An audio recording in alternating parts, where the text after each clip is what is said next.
just adding on to that, you know, and you've probably seen on some job descriptions, they say like 3 to 5 years of experience or 1 to 2. What does that mean, right? So I've heard that like grad school counts for, like 2 years of grad school can count for 1 year of full-time professional experience. I would say like disregard all that and apply for the things that seem within that like set of things that match your experience. So it's not necessarily, and be reasonable. If they're looking for someone who has, 15 plus years of like professional experience doing whatever, that's probably not going to be you. I mean, maybe, right? But Vice President for Student Affairs, 2 years professional experience. Right. Go. But if it says, even if it says something like 3 to 5, like I would still say consider it and see what you might be able to talk about, because your pre-grad school work stuff does count.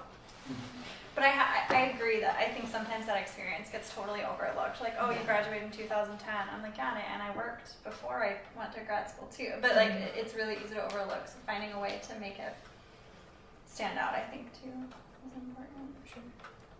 But I agree with you on the 3 to 5 thing. I have a question. What skills do you think were most helpful during your master's program to your current jobs? Not writing papers. Figured as much. Attention to detail and like, managing your calendar and responsibilities in that way, which I think graduate school really does prepare you for, because especially if you're doing multiple internships or practical placements, and you got to be different places on different days and things like that. That's, and then obviously doing your papers. But just being attentive to the different details. So it's not necessarily writing papers, but like pulling out research that you might need to support something that you're doing, and being able to kind of have some of that in your back pocket, or the administrative, like in graduate school, it's all writing papers a lot of times. When you get to your first job, it's much more administratively heavy than I think a lot of people realize. Even like housing, which is supposedly touchy-feely, like hanging out with students all the time and throwing cool parties and programs. There's just a lot of administrative stuff that goes along with it. Like I was shocked by like the pain that room moves ended up being. And, like you're just staring at a computer and like trying to find spaces for students. We're looking at Excel spreadsheets, and so that attention to detail and like really being able to pay attention to all of those myriad things that you're doing administratively. You never know. So I have questions about interviews, phone interviews and on-campus interviews. Oh, yeah. And I was really lucky to sit on TJ's and his other persons. And I've sat on a search and screen committee in undergrad, which was totally different than it was here. And just saying, TJ's application for the position he's in now is like, I think, a really high standard. So I'm just curious to know, like, phone interview questions, did you get a lot of the same phone interview questions? Yes. And then when you were on campus, how were you set up for that process? Like, how did that look for you? Because I've never experienced anything like that other than sitting and watching people be on point from 9 a.m. until 4:30 p.m. So, Someone's longer. yeah, and that makes me tired. Oh, we've got a social tonight at 7. You're welcome to go. Come play We're baseball throwing with it just for students. you. Half of my first round interviews were Skype. So keep that in mind. My first interview here was a Skype interview, so. Different level of presentation. Yeah. For the whole being on point thing, pack a granola bar, because the lunch interview will probably be with the students, right? So it's you like, Eating and talking. but you're not really eating, you're mostly talking, and they're mostly eating and like asking you questions. So to be prepared to like have a snack. If you have dietary needs, make sure you're clear about those ahead of time. That's an aside, but the lunch thing made me think about it. They may not ask, and I had a very terrible lunch a couple of times this past summer because of my dietary needs. So, I, at least in the positions that we hire for, more like the entry-level positions, we typically do a first phone screen, and we've never done Skype, but like, I'm sharing a search, maybe we should do that. And I would say, and then we usually follow up with on-campus that are like 2 hours, maybe 3, so I've never had to experience the scary over the lunch deal. The biggest, polish goes such a long way. So even if you had prior work experience and you've interviewed a bunch, the thing that will really set you apart is if you can have like those basic interviewing skills that I feel like we don't do a good job in like society of providing good information about that. Phone screens, bless you. Phone screens, being able to answer the question and answer it concisely and then know when to move on, stop and move on, because you have none of those verbal cues, which I don't know what that's like on Skype, you know, because... The first question you're probably going to get is tell us a little bit about yourself and why you're interested in this position. I mean, or some variation thereof. And so really being self-aware about why you applied and making sure that matches what you put in your cover letter, because that they're going to look at that, they're going to make a note of that, and then they're going to like pull back to the cover letter while they're sitting there on the phone, because they're going to be hands-free. They'll be like, that doesn't make sense, and they're going to make a note of that, and that's not necessarily going to be a good way to start your interview. So you know, making sure you have a good answer to that. I think the really tough part of that question is actually tell us a little bit about yourself, because that's so broad. Like, you want my whole life story in less than 30 seconds? Like, I don't know how much information to give that's not already very clear from my resume or other application materials. And so you have to really kind of figure out just what feels natural and comfortable and how much to share about yourself for that question, to give them a sense of who you are and that you're a real person, but not to talk too much about yourself or drag it on too long. Go for it. Okay. Yeah. I did find that I got a lot of the same questions over and over and over again. So what I did is I would write down the questions that they were asking me, which was really helpful because I did an interview for an academic advising position, and it was my first academic advising interview. So I didn't know what my academic philosophy was, or my advising philosophy, and I was like, this is a great question. I'm gonna know the answer next time, because maybe I bombed it, or maybe I bombed it that time because I never heard it. But you better believe the next time that question came around, I had an answer.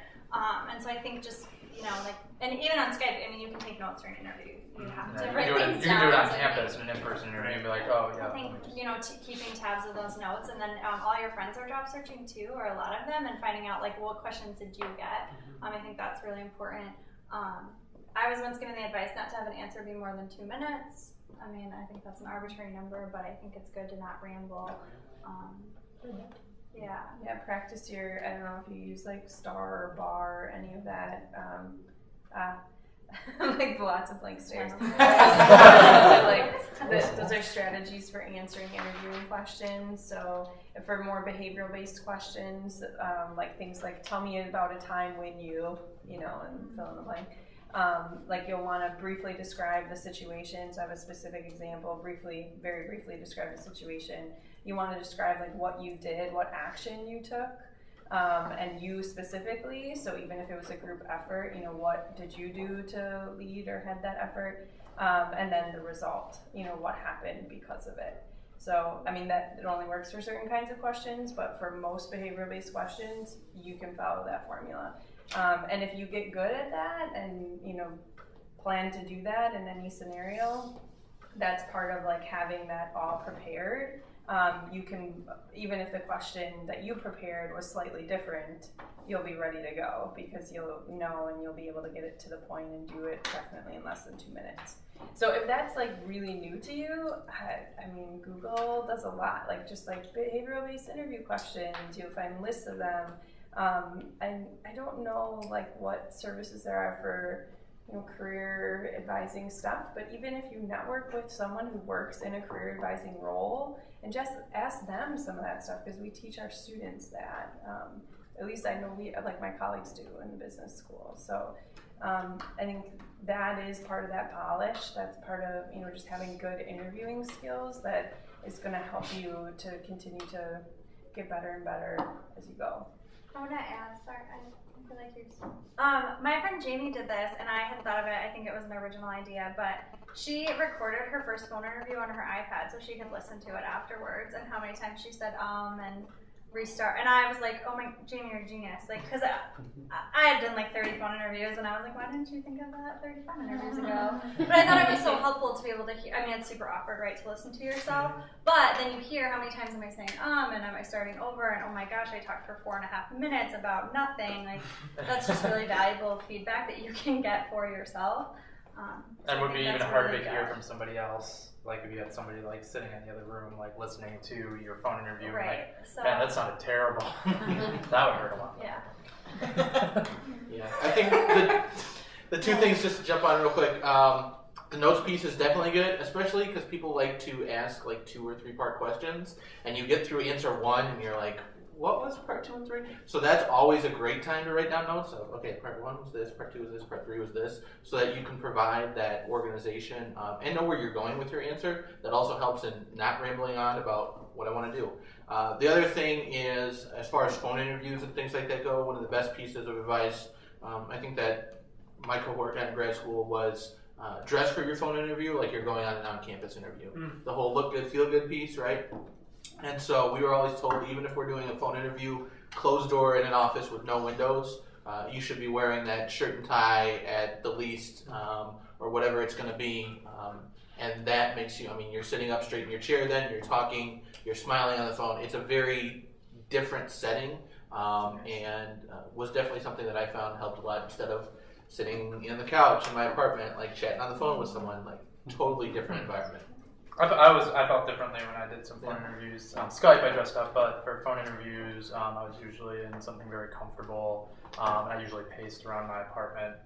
And I paced all the time. Yeah, I just found that to be more comfortable for me. But I would say, you know, make sure you talked about like know where you're going. So taking a moment to pause and like not just pause for the sake of pausing, but think about like, what do I want to talk about? What behavior, what scenario, and what is the result?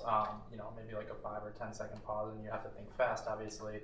But having that thoughtfulness will help kind of show that you don't just make decisions like blindly or jump in or something like that. So there's a little bit of a personality representation there, unless that's not your personality, in which case be you. But. Actually, that's a super psychological thing. I'm glad you mentioned that. They've done studies on that. Like people who you seem more earnest when your answer is genuine. So it's not that scripted thing, but when you are taking the time to breathe and pause, and people are like rated as more competent. They're seen as, you know, more genuine in what they're trying to pursue, which is really cool. Because hopefully that would be like the natural thing that you do anyways and not be scripted. And then when you get on campus, you may or may not do an interview, or sorry, a presentation. In which case, practice. That's all I got. Presentation of what? So I got a prompt coming here to talk about. It had 3 different parts. And actually, Fancy presentation. TJ was in my presentation, but or attended my presentation. But to you just, you know, they're asking you to present your thoughts and all the academic stuff that you may have to tie into that along a topic. And so they'll give you all the time limits and the criteria and everything. So. And then you have to be prepared because they'll invite campus partners, and so you might get questions. You might get questions that relate to a functional area, and so it's you know, that's where graduate school obviously pays off. Is you understand functional areas, and if you can do some research on the campus that you're interviewing on, you know how to relate that, because that person is going to be providing a rating of what they thought of your presentation. And so if you can kind of speak their language and represent kind of what you think would be useful in terms of what you're talking about and how it applies to their work, that goes a long way. And in terms of polish for a presentation, this is just one of the very little things. I think you reminded me of this when you mentioned it. Almost every university communications department, and I know that Madison does this, has PowerPoint templates that they publish. So go and download those, because then you'll have like the, you know, the UW insignia when you're going through. Yeah. It's red and white. It's got the logo on it. Do you remember when we did our Nikki presentation did it. in I finance about with that. Dan? I did it. He did That's that. Based Yeah. on your presentation. That's great. Oh, because she's not Yeah, she was like before me. And I was like, oh, that's genius. And so I went. I thought you just did it because you already worked. No, I saw Vinika do it, and then I stole her idea. I used a different template, but I went and searched it afterwards, and then I was like, oh, this is cool. So I think we're just about out of time. I want to thank you all for being here. Really, I mean, taking so much time out of your day to come share all of your experiences and your advice for us. We really appreciate it.